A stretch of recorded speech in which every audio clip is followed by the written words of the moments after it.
नमस्कार बच्चों, मैं डॉक्टर हेमा देवरानी आज आप लोगों को सामान्य हिंदी के अंतर्गत उपसर्ग के विषय में बेटा मैं आप लोगों को बताऊंगी। उपसर्ग, ये दोनों पद इसके उपसर्ग। उप का अर्थ होता है निकट और सर्ग से मेरा अभिप्राय है सृष्टि करना। तो उपसर्ग के सहयोग से जब हम अपेक्षानुसार नए शब्द का हम प्रयोग करते हैं तो वहाँ पर नया शब्द का निर्माण होता है जो कि बड़ा सार्थक होता है, मीनिंगफुल, जिस शब्द का अर्थ भी होता है। वैसे तो बेटा आपको मालूम होगा कि उपसर्ग जो हैं वे हिंदी में तत्सम, तद्भव, विदेशी शब्दों से उपसर्गों का निर्माण होता है।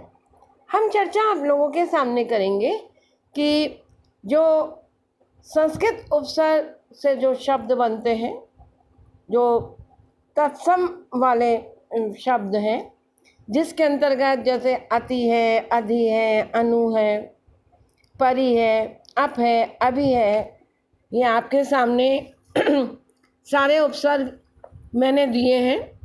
किस प्रकार से ये शब्द निर्मित हो रहे हैं आप भी देख रहे हैं। जैसे अति में हम देख रहे हैं अतिकार, अधि में अधिपति, अनु में अनुशासन, अनुकरण, अनुगमन, अनुशीलन। इसी प्रकार परि में परिमाण, परिगमन, परिक्रमा, परिजन। और आ में आ वाले जो उपसर्ग हमारे होंगे जैसे आजन्मा, आपाद, आगमन, आरक, आकाश। और अमी वाले में, जैसे अपी वाले में हम कहेंगे तो अपितु, दुर्गम, दुर्जन, दुर्लभ, दुर्गुण, दुर्गति, दुर्बल, दुर्बुद्धि। दुष,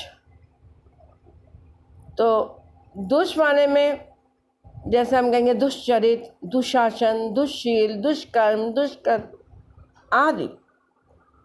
इसी प्रकार उत्तीर्ण, उत्कर्ष, उत्कंठा, उत्तप, उत्तम, ये सब आपके सामने उपसर्ग से शब्दों का निर्माण हो रहा है। उप में देखिए हार पद है, हार शब्द है, इससे पहले हमने उप लगा दिया, उपहार। भोग, भोग से पहले उप लगा दो, उपभोग। भोक्ता में उपभोक्ता। उपसर्ग के लगाते ही शब्द का अर्थ परिवर्तित हो जाता है। वन, उपवन, उपासना। नि उपसर्ग से जैसे निकृष्ट, निपात, निगम, निडर, निदर्शन। इसी प्रकार नीर से निर्विरोध, निर्भय, निर्जीव, निर्मल आदि। निश्चय, निश्चल, निश्चल, निश्चित, निश्चित, निवास। परा से पराजय, पराभव आदि। इसी प्रकार गति से पहले लगा देंगे प्रगति, प्राचार्य, प्रजनन, प्रकाश, प्रख्यात। प्रति से प्रतिकूल, प्रतिपक्ष, प्रतिलिपि। विख्यात, विश्रुत। सम से संतुष्ट, सम, संतुष्ट। अब हिंदी से जो बने शब्द हैं उनके विषय में मैं आपको बता रही हूँ बेटा। जिसमें जैसे अ है तो अ उपसर्ग हमें लगाना है तो हम गोचर में अ लगा देंगे, अगोचर। शम में अक्षम, क्षम्य में अक्षम्य, धर्म में अधर्म। इसी प्रकार से अनंग, अनार्य और अंतर्राष्ट्रीय, अंतर्निहित, कुख्यात, तिरस्कार, नपुंसक, पुनरागमन, पुरस्कार, प्रादुर्भाव, पुरातन आदि बहुत सारे उपसर्ग हैं।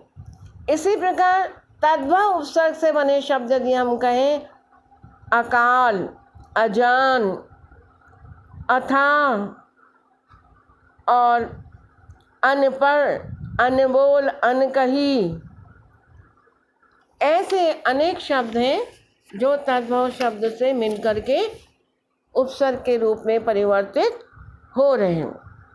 हिंदी में कुछ ऐसे उपसर्ग भी हैं, कुछ ऐसे जैसे परीक्षा में आपसे पूछा जा सकता है, दू उपसर्ग लगा के शब्द बनाइए तो दुबला, दुसाध, दुकाल, दुसह।